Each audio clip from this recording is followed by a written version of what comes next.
آقا علیہ السلام نے فرمایا نبوت اور رسالت مجھ پر مکمل، لا نبی بعدی، میرے بعد کوئی نبی نہیں آئے گا۔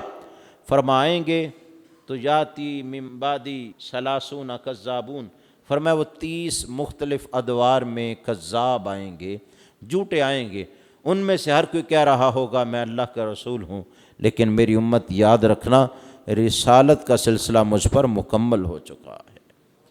فرمایا میں تو وہ شخص ہوں کہ کسی نے مکان بنایا، فَأَتَمَّهَا وَأَكْمَلَهَا وَأَحْسَنَهَا، بڑا تمام بنایا، کامل بنایا، حسین و جمیل بنایا، خوبصورت بنایا، اور لوگوں کو دعوت دی کہ میرا محل دیکھو، میرا مکان دیکھو۔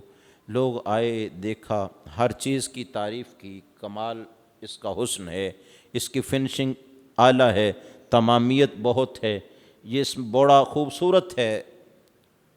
اور پھر انہوں نے کہا یہ صدر دروازے پر مین گیٹ پہ فرنٹ پہ ایک اینٹ کی جگہ بالکل خالی چھوڑی ہوئی ہے، یہ اگر لگ جائے تو اس کا حسن تمام ہو جائے گا۔ فرمایا یہی حال ہے، اللہ نے نبوت و رسالت کا جو محل بنایا نا، فرمایا اس محل کی آخری اینٹ اللہ نے مجھے بنایا۔